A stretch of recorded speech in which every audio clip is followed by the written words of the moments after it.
Did our Packers defense really get 3 interceptions against the Dolphins? Did all of the teams that needed to lose for us really lose? And now we get to kick off 2023 by hopefully getting revenge on the Vikings. Let's talk about all that goodness coming up on your Packers Fan Podcast.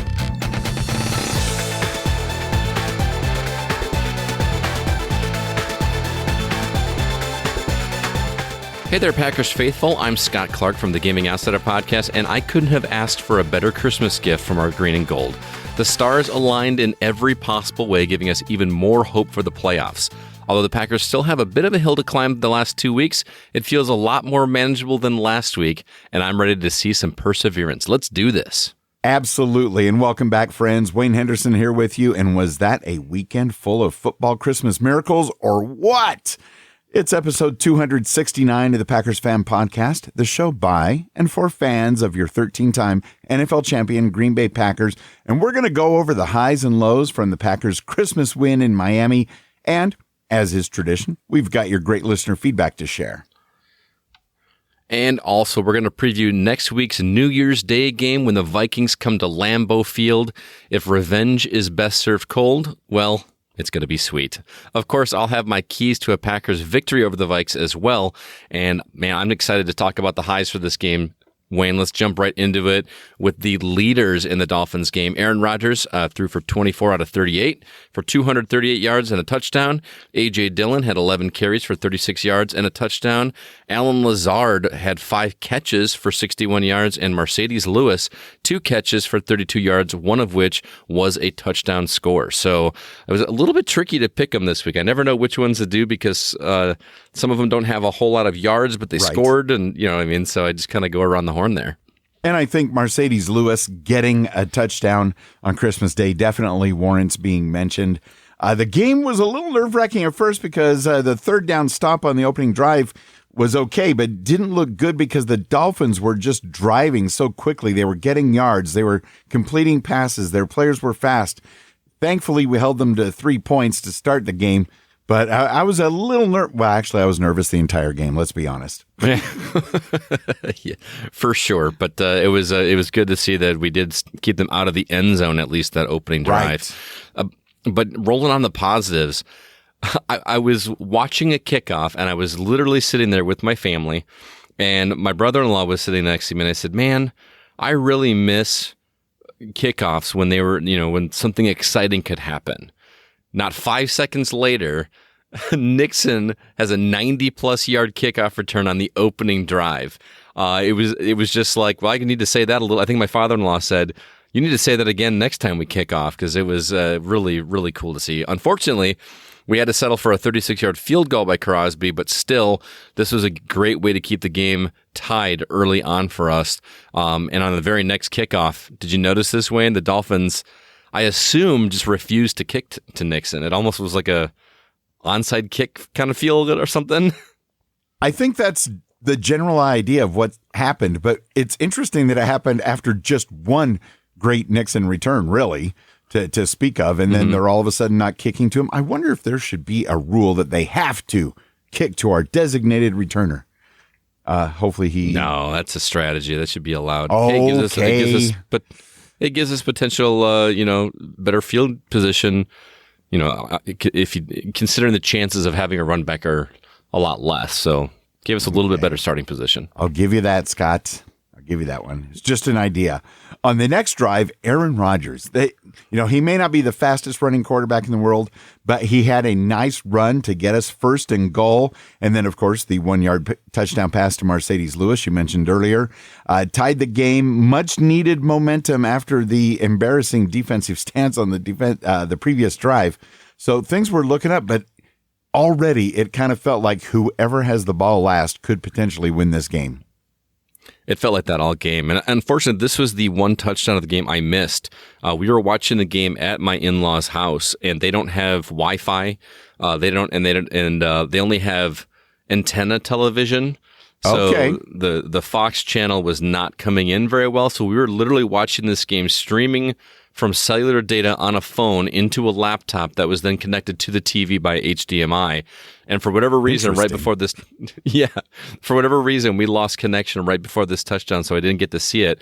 They do the thing if you're watching it on like on a web browser where, you know, because of licensing and commercials, during commercials they'll just cut off to like a blank screen that says, you know, please wait for a commercial break to be over. We'll get back to the game, and it just stayed there before they came back, and all of a sudden I'm looking at my phone going, why is this taking so long? And I see that the score is tied, and I'm like, well, they just scored and I didn't see it, so I had to go like monkey around and get it set back up again, but I missed that play, unfortunately. Wow.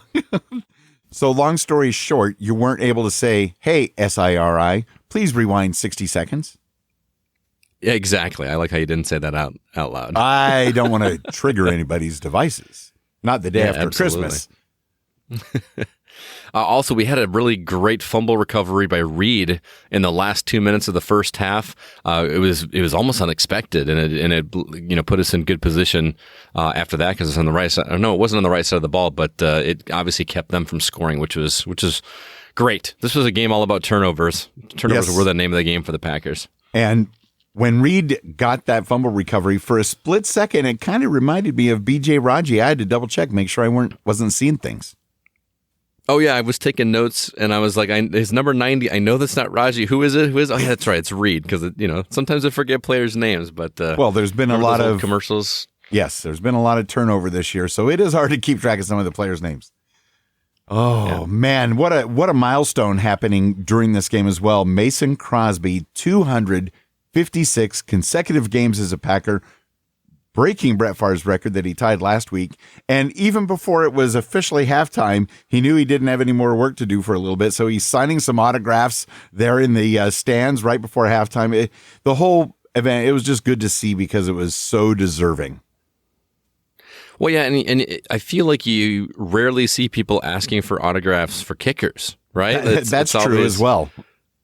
They're always looking for quarterbacks or running backs or wide receivers. Defensive players and kickers aren't the ones that people are lining up for. But clearly, some fans knew what a milestone this was, and it was kind of cool to see that in the end zone. First drive of the second half was absolutely outstanding. I've talked in the past how the Packers are, lackluster coming out of any kind of a break, whether it be a half or whether it be a bye or something like that, and they've kind of flipped the script this year. They moved the ball with runs and passes 10 yards at a time, even converted on a 4th and 1 on their own 30, which made me a little nervous. There was a huge 31-yard pass to Lewis to bring them into scoring position. I don't know about you, but my whole family was saying, who knew that Lewis could run that fast? He's a big fella, and he was moving really quickly. The whole thing was capped off by a 1-yard run by Dillon to tie the game with a point after touchdown point by Crosby. This was really huge, especially after stopping the Dolphins on the next drive, which ended with a missed field goal.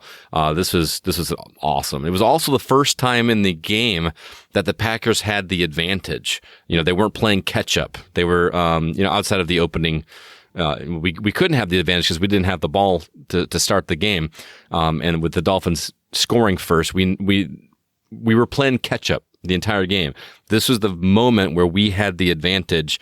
The score was tied, but we had the ball and we had a chance to take the lead. So that was a very huge momentum swing for us. And it looked like we were the team that actually made the best halftime adjustments. Who knew? I know. Who knew we had it in us? Incredible. And near the beginning of the fourth quarter, although this wasn't the dagger, I wanted to call it the dagger, but it wasn't quite the dagger, Jair Alexander's interception, it was around the 14-minute mark of the fourth quarter. I don't know who Tua was throwing to, but it put the Packers in the red zone, led to Mason Crosby getting yet another Packers field goal, giving us that first lead of the game, and we never really turned back.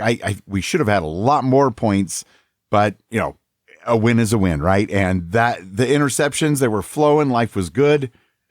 So exciting. Oh, yeah. I remember, again, hanging with my family. I said, I asked the same question you did. Who was Tua throwing to? And my brother-in-law laughed and said, Jair Alexander. That's who he was throwing it to, because it was clearly it looked like it was intended for him. Kind of crazy. And then, of course, another interception just a while later with Campbell. There was about 5:43 left in the game. And that was basically the biggest momentum shift of the entire game. Gave the ball back to the Packers at their own 36-yard line, and another field goal by Mason Crosby. He sets the records for most consecutive games, and I think it's the most field goals he's done in a game in a long time, and that put us up by 6 points. Not as many points as I wanted, but I will take them.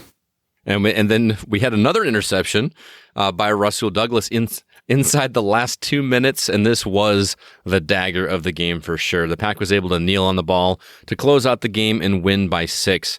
And I think it's fair to say that turnovers were definitely the name of the game for Green Bay this game. The defense truly was the star of the show for this game, and I hope to see more of it in these last 2 games. We're going to need them. We are going to need them. Some things weren't all rosy and all that good stuff. The Dolphins' second drive that ended with an 84-yard touchdown pass from Tua to Waddle. I don't know why he was that open. I don't know why our defenders weren't on the other side of the ball. And there was just really poor tackling all over on that play. And especially Jair Alexander, even though he saved our bacon. But at this point in the game, he had the best shot coming towards Waddle to knock him out of bounds or tackle him, and he just flew right by him. I don't even know where he was aiming.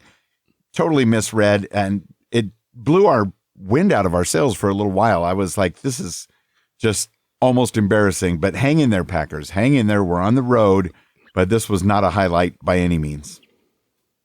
Yeah, and as good as the defense was with the interceptions, a couple drives later, they were much better either. Just the tackling is getting really frustrating, not making it look like a playoff ready team. But hey, we got 2 more weeks to get ready for playoffs. Fingers crossed. So one of the more frustrating things that I saw in this game was even though we converted on 4th and 1 on one of the drives, we failed on a 4th and 2.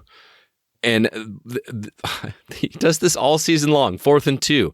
We're going to give the ball to Dillon, right? Or Jones, yes. at least. Oh, for sure. No, instead we're going to try to stick one in the end zone.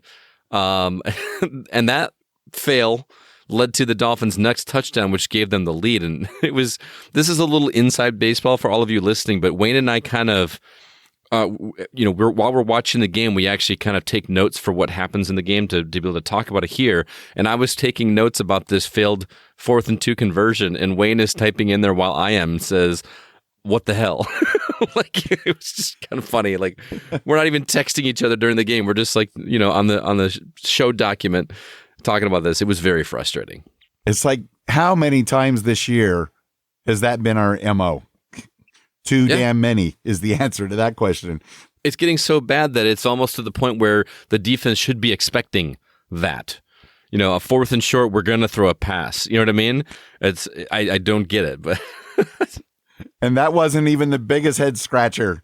I have no words really, other than a failed fake punt when it was another 4th and 2, and we're on our own 20-yard line. That's not when you typically see a fake punt. Sure, it was a surprise, but it didn't work. It was a disaster, and I admit to yelling some very bad words at my television on Christmas Day. What? Again, what in the hell? I just made no sense. I understand trying to catch them off guard. That just seems to be our thing, is we just are trying to fool the defense all the time instead of, if you're going to do that, just go for it and give it to Dillon. Just give it to Dillon. He clearly can do it. I don't know. Then the second drive of the second half, Rodgers threw an interception in the end zone. This was especially frustrating after finally having the advantage in the game instead of playing catch up. 2 yards further, it would have been a touchdown. It's really kind of hard to tell. I'm not sure if it was overthrown or if the receiver, just underran it. I think it was Watson, I believe. I can't remember. I didn't write that down. I don't know. What do you think? Do you think Rodgers overthrew it, or do you think that we'll never Watson know? Just wasn't quick enough. It might even be a combination. But here's the interesting thing: we just had a whole list of lowlights. That's a lot of lowlights for a win, and it really was thanks to the defense for turning the ball over and keeping Miami from scoring and catching up in that second half. But really thankful for the win, and I'm looking forward to seeing what they're able to do next week. I'm keeping the faith, as my texting buddies always say. So here we go. Yeah, because without all of these miscues, I think we left at least 2 touchdowns on the field. Mm-hmm. Oh, well, a win's a win, I guess. I hear you. Well, let's go ahead and move on and hear what the listeners had to say about this game. As a reminder, you can join in on our upcoming podcast episodes by either calling the PFP voicemail at +1 920 3PACK-GO or record your voice and email the recording to feedback@PackersFanPodcast.com. The deadlines for your calls will be Sunday night at midnight Eastern. Looks like our first one comes from Mr. Andre in LA. Let's hear it. Go, Pack! Go! Go, Pack! Go! Ho, ho, ho, Merry Christmas. We can truly enjoy Christmas. I've had a lot of eggnog, a lot of Christmas trees. I live in California, so some of you guys will know what I mean. Sorry not to be disrespectful to the podcast. Big fan. Great game. Well, not a great game. Exciting game. Shout out to DB coach. I think his name was Jerry Gray. Getting on the corners for giving up so many yards, so many missed tackles at the halftime.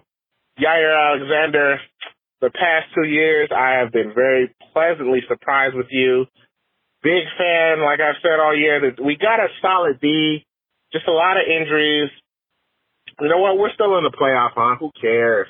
Who cares? This was a fun year, fun, exciting game. I get to enjoy Christmas. I'm around family. Just wanted to call in and give my support. Love you guys. Andre in LA. I love listening to the podcast. Happy New Year. Everyone be safe. I just wanted to reach out to you, green and gold, till I'm dead and cold. Let's see what happens next week, baby. Go, Pack, go!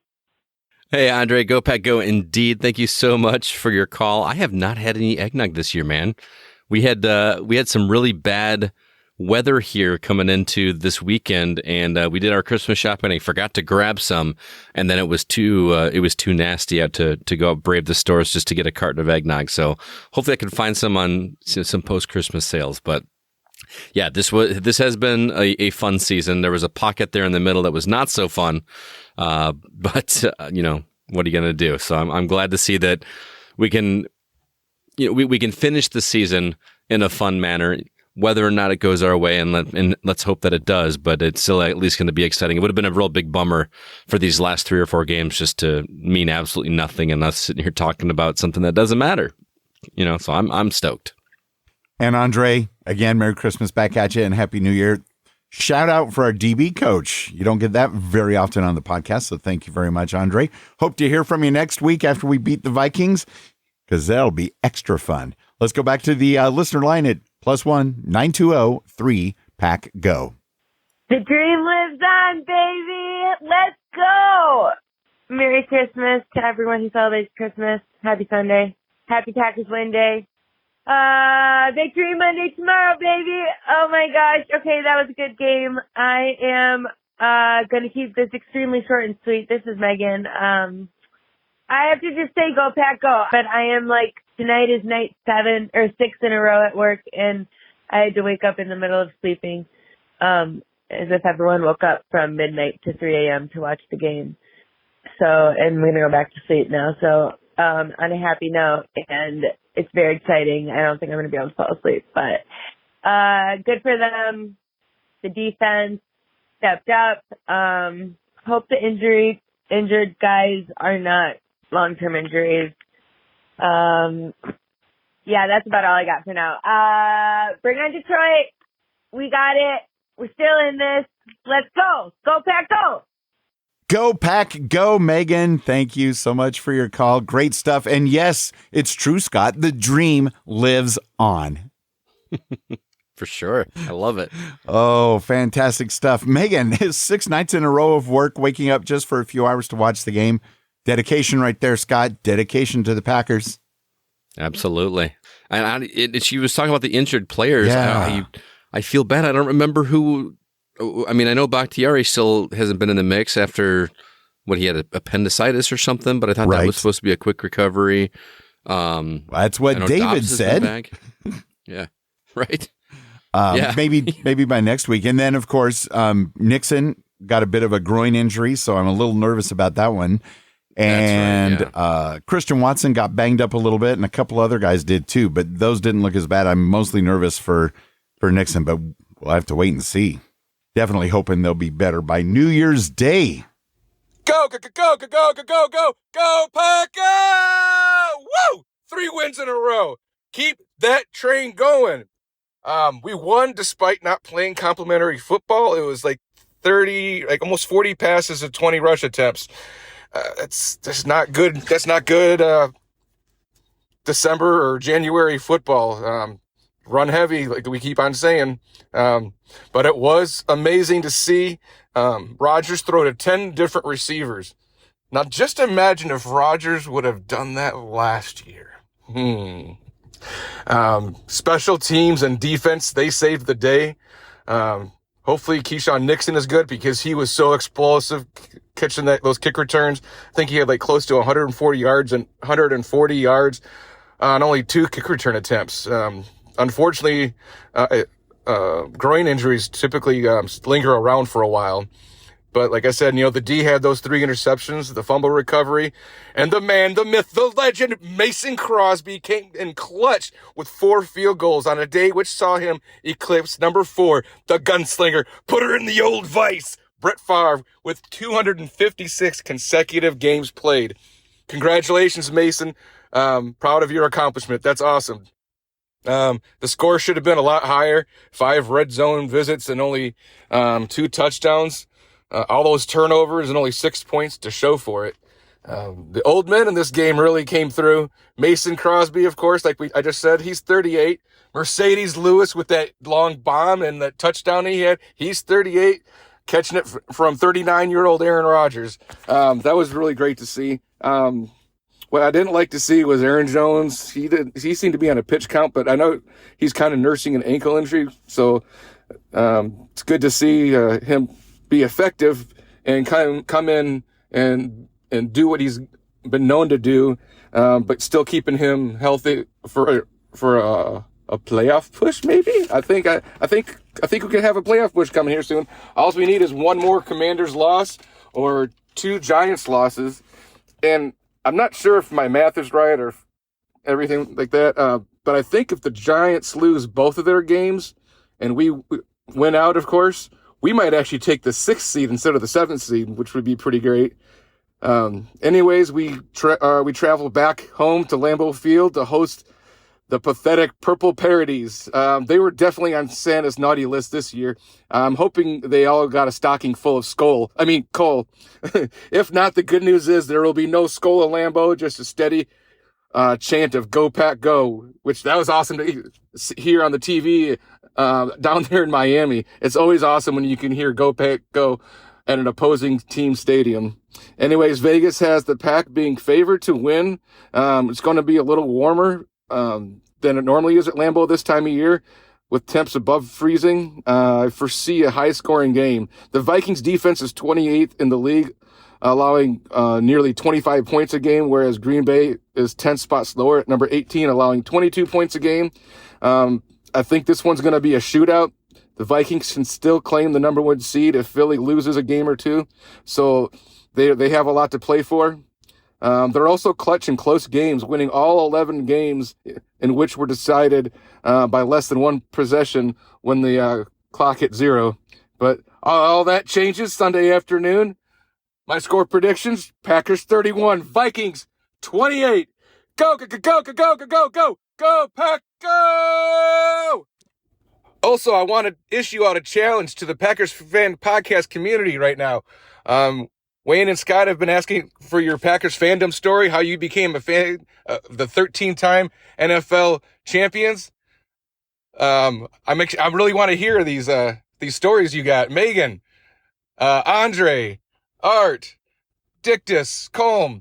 Come on, let's hear your stories. Go, Pack, go! Go Pack Go indeed. Dan, thank you so much for your call, as always. Yeah, 3 wins in a row sure feels a lot better than 1 out of 7 in a row. So, the unbalanced 40 passes versus 20 runs is definitely still getting very frustrating. I don't know why we just can't accept the fact that we are a running team as well as a passing team, but, the fact that he is still passing to multiple receivers does feel like old school Rodgers. That's when he's most successful and not targeting just one person. So that's really cool. Yeah, 5 red zone visits, but only 2 touchdowns. I mean, I love giving Crosby those extra points, especially on a hallmark, game like this with how many consecutive games he's had. But really liked it. I'm not sure number 6 seed, that would be nuts, man. Let's just I'd be just happy to get into the playoffs right now. So yeah, the math is so crazy. I feel like I'm not going to be able to like really wrap my head around it until after a victory next week, just to know what has to happen in week 17. But I'm looking forward to it. Right, but can you imagine? I mean, the slight chance, I know it's got to be minuscule, but the slight chance of being the number 6 seed, if even more things fall into place to start off the new year the right way, because then potentially, if a bunch of other teams lose in the playoffs, we could actually have home field advantage if everybody else loses. Anything's possible in this wacky season. Dan, I love all the stuff, and I love the math, and the older guys came through on Christmas Day. Oh, and speaking of the one more Commanders loss, next weekend on New Year's Day, the Commanders play the early game, so we'll know if by some chance the Browns beat the Commanders before we play the Vikings. There it is, Yeah.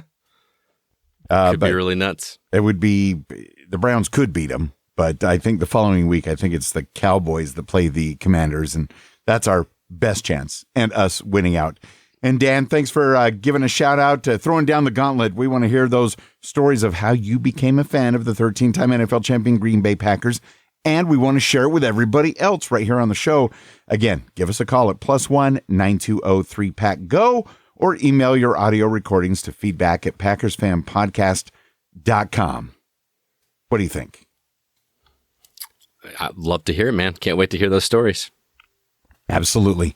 Now, our weekly poll in our Facebook group, which you can join at PackersCommunity.com, as well as following us on Twitter at PackersFanPod. If things continue to fall into place and the Packers win out, who do you think the Packers will play first in the playoffs? The Eagles, the Vikings, the Cowboys, the Niners, maybe even somebody else? What do you think, Scott? I mean, I think I think the easy answer here is going to be the Vikings, which will be interesting, especially if we play them, if we beat them next week and then have to play them again 2 weeks later. It's going to feel like a grudge match, because I already feel like this week's 16 game is going to be a grudge match. But I mean, that makes a lot of sense. I could see that happen. How about you? It's so up in the air right now. I have a feeling, just because of past history, that it's going to turn out to be the Niners, but I hope that it does not. I mean, the Eagles, right? They aren't necessarily looking as unbeatable as they did just a month ago. So they may not even be the number 1 seed. Yeah. I mean, see what happens when that happens. But the votes that came in after you combine Facebook and Twitter, only 6% think it's going to be the Eagles that we play first. 13% say it's going to be the Cowboys we play first. And then almost a tie. 40% of the votes said the Vikings will be our first opponent if we make the playoffs. And 41% say the Niners. And we did get some comments on the poll as well on Twitter. MT Hunt1 said, anyone but the Niners. I'm sick to death of them. Me too. We all are. yeah, pretty much. And Weezer316 on Twitter, other teams should put us to bed now and finish us. You don't want us in the door. I like that. I like that for sure. Dan Dyer also said in our past Packers fan Facebook group, the 40 Whiners play the Raiders and Cardinals, 2 very weak teams, so I fully expect them to clinch the number 2 seed after those 2 victories. We play the Vikings next week, which we shall win, and then the Purple Pukes play the Bears to close out the regular season. Since they already have clinched the division and being a game back on the Eagles, I don't see them surpassing the Whiners, giving San Fran the number 2 seed. We would come in as the number 7 seed, pitting us once again against our Voldemort, the San Francisco 49ers at their house. Ugh. It's like the 90s and 2010s all over again. But then again, it's time for our guys to return the favor and beat them in their house like they did to us last year. We can do this thing. I like the positivity there, Dan. Also, taking a look at a few of the great posts and comments unrelated to the poll question that were made in the Packers Fan Podcast Facebook community group at packerscommunity.com. First off, David Hawkins shared a classic Packers YouTube video in the group, posted with the subtitle, quote, "This was the Packer life in the 80s, living on a wing and a prayer." Chester Markle. Also, Rick Snowdy, did I pronounce that correctly? Rick Snowdy says, posted the Triple Play Sports Bar and Grill in the Wisconsin Dells. Saw lots of great Packers memorabilia in there. If you're ever in the Dells, you definitely want to check that out for sure. Fun stuff. And good old YouTube sensation Tom Grossi, his latest fan reaction video for the Packers over the Dolphins was posted in the group as well. It's an exceptionally fun one to watch this week. That guy's got a gift. He really does. And Dan Dyler shared a touching tribute from the Packers to Mason Crosby on his 256th consecutive start, voiced by Aaron Rodgers himself. It was good. Really, really good.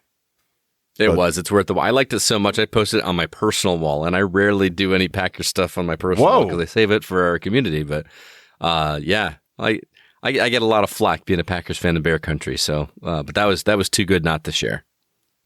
I would agree. We also got a couple of emails. First up, we got one from Jared Machini Kerr. Have to keep this short because family arrived for Christmas dinner. This game had heart attack pack written all over it. The offense still sputters, but has managed to put things together when it matters.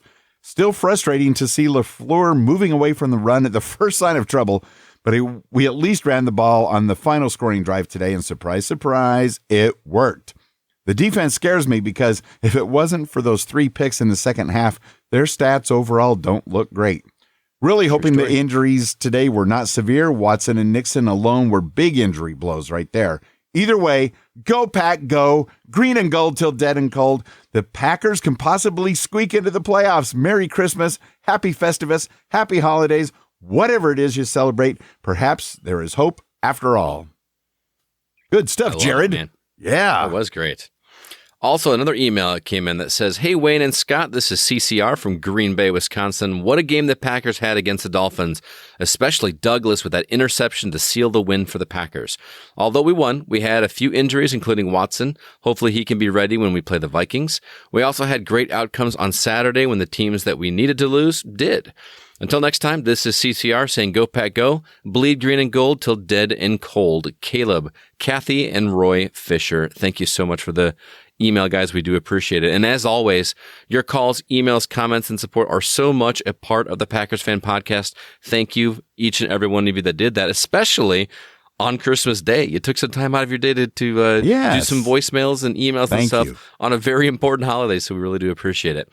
Remember that you can join the PFP Facebook community and be part of the conversation at packerscommunity.com, especially during the Packer games. Our live game group discussions are pretty fun to be a part of, so we highly encourage you to check it out. Especially this time of year. Yes, please. And now, your 7-8 Green Bay Packers are back home at Lambeau Field for the rest of the regular season. First off, to face the 12-3 Vikings on New Year's Day at 3:25 Central Time. The Green Bay Packers, surprisingly enough, Scott, we lead this series 64-57 in 3 ties. Can I get a Go Pack Go? Go Pack Go indeed. And we've pretty much owned this rivalry ever since the first matchup on October 22nd, 1961, a 33-7 victory for your Green Bay Packers. And Lombardi's Packers, in fact, they beat the Vikings in 9 of the first 10 times we played them. I like that kind of stuff. But of course, who can forget October 5th, 2009, when Monday Night Football got its highest viewership in cable TV history? A regular Packers-Vikings game normally wouldn't achieve quite that, but when it's Brett Favre leading the Vikings, playing against the Aaron Rodgers Packers, this was must-see TV. And although Clay Matthews did strip the ball from Adrian Peterson and returned it 42 yards, Favre quickly got the Vikings back into the red zone, and shortly thereafter, Adrian Peterson rushed for a touchdown. The final score was 30-23. That was a crazy, crazy night full of mixed emotions, to be sure. Oh, absolutely. I will never forget that game. It's just, it's one that will live in infamy for the rest of my life. But interestingly enough, that the Packers turned the tables on the Favre era with the Vikings just one season after. You talked about 2009. Favre and the Vikings actually swept the Packers that year and made it to the NFC Championship game, but they were defeated by the New Orleans Saints. And then the following season, 2010, the Packers came back and swept the Purple Ones under Favre and wound up dominating the postseason. And that included a Super Bowl win against the Steelers the last time the Packers brought home the Lombardi Trophy. So let's do it again. Let's do it again, baby. This would be the year to make it happen. So on New Year's Day, 2023 at Lambeau Field, it's going to be relatively warm compared to how things were last week there in much of the U.S. It's going to be overcast, maybe 38 degrees Fahrenheit at kickoff, which would be 3 degrees Celsius. So not the worst weather in the world to watch football.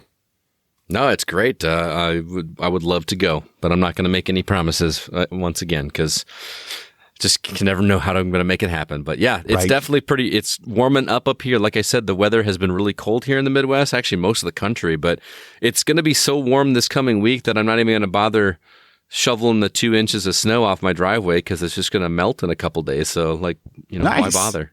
How quickly things turn. Yeah, exactly. Well, Wayne, would you like some keys to a Packers victory over the Vikings? Yes, because this game is going to make my day. I hope it will make your day. I hope it'll make all of our days for sure. Normally, you're used to hearing me saying don't be overconfident, but I'm going to kind of flip it a little this week with my first strategy and say don't be intimidated. Ooh. Yes, the Packers lost to the Vikings in week 1. Yes, the Vikings have only lost 3 games this season, but keep in mind that only one of their wins was by a margin of more than 1 score. Unfortunately, that was against the Packers, but that's neither here nor there. They've squeaked by multiple games and aren't nearly the quality team that they appear on paper. With that said, the Packers have been wildly inconsistent most of the season, so if they're going to win this game, they need to buckle down and iron out the issues that caused their loss streak mid-season. The Vikings are more than beatable, but the Packers can be neither overconfident or intimidated. Number 2. Stop relying on fooling the defense while play calling. I kind of touched on this a little bit earlier, but despite this win, this week was very frustrating to watch on offense. The play calling seems very focused on trying to trick the defense into thinking that they're doing something unexpected. Instead, the Packers should just do what makes sense.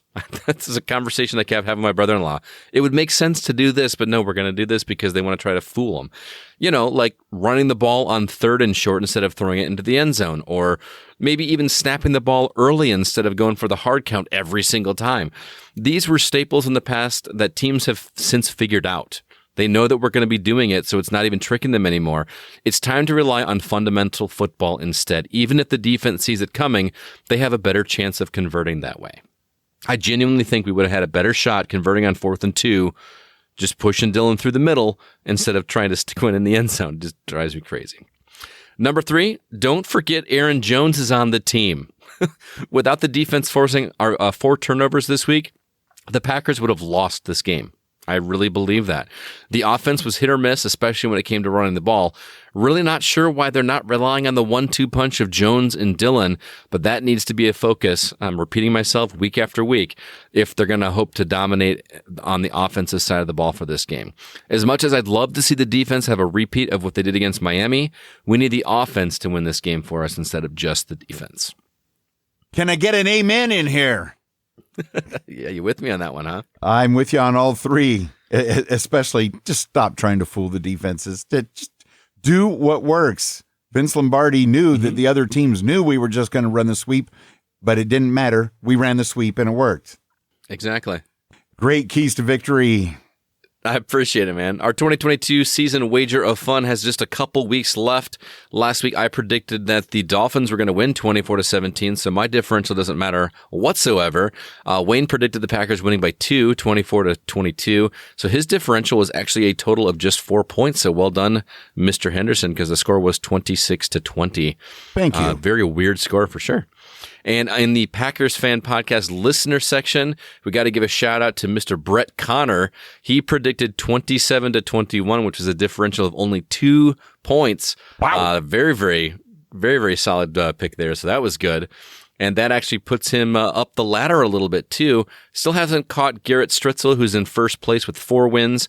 But there's now a 3-way tie for second place between David Newman, Jay Walters, and Brett Connor. Each have 2 wins this season.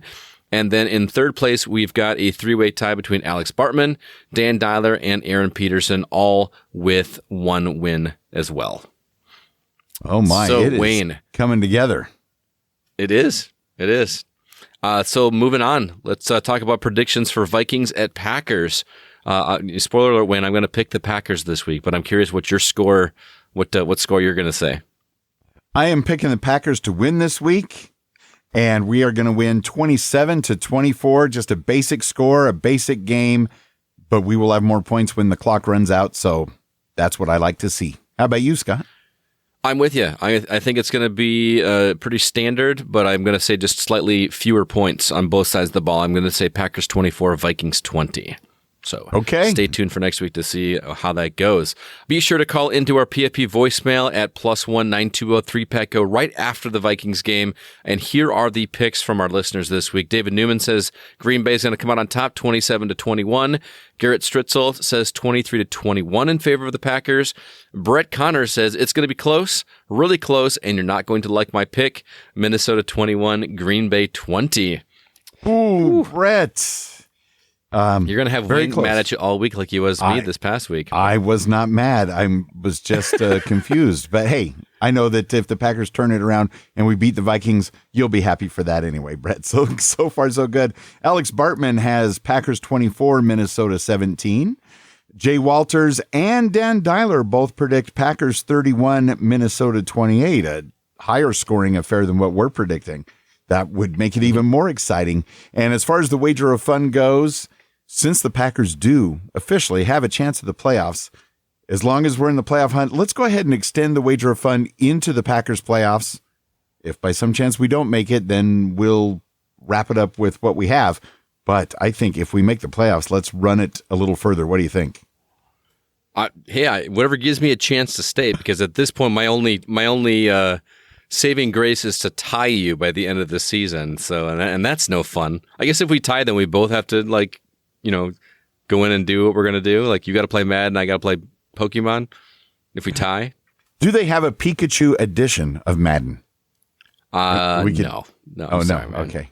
Well, we'll see and what I know happens. the listeners really want to see you play Madden. Yes. I'm just saying. I understand you do want to see me play Madden, but trust me, it won't be as entertaining as you think it's going to be. Oh, the NFC North, the Vikings are 12-3, Lions are 7-8, but look right now, Packers are 7-8, and the Bears, their struggles continue. They are 3-12, and I was kind of surprised the Rams game playing the Broncos yesterday. I mean, granted, the Broncos are not very good at all. And in fact, I believe I saw this afternoon they fired their coach, Nathaniel Hackett. But Baker Mayfield and the Rams just demolished the Broncos. And it looks like Baker's getting into a groove with the Rams. They scored a lot of points. I think it was 41 or something like that. Could Matthew Stafford's time in L.A. be near an end, since he's always injured and he's been around a while? It could be, but he could also get picked up on free agency, if the Rams are happy with Baker. But, it's also only been 2 or 3 weeks, and who knows. But and the Packers did beat the Rams. What a boring game that was, by the way. We had it on kind of in the background while we were hanging out with family on Christmas. It just wasn't even fun to watch when it's that much of a thrashing and it's not your team. If the Packers are doing that, yeah, I'm all over it. But for sure. It's not fun whatsoever. So, but yeah. I think we won't really have that question answered till the postseason, and maybe as we get closer to the next season for sure. But it's an interesting question. I just really don't know how to answer it at this point. Well, moving on, I want to remind you guys once again about my other podcast, The Gaming Outsider. We're going to be recording a new episode tomorrow. This time we're sharing our gaming resolutions for 2023. It is New Year's after all, now that Christmas is over. And the following week is going to be our annual Game of the Year episode, where we collectively crown our favorite video game from 2022. It is my all-time favorite episode that we do every year, and I highly recommend you keep your ear out for that because it's a lot of fun. Our website is thegamingoutsider.com, or you can listen to the episodes the same place you're listening to this fine show.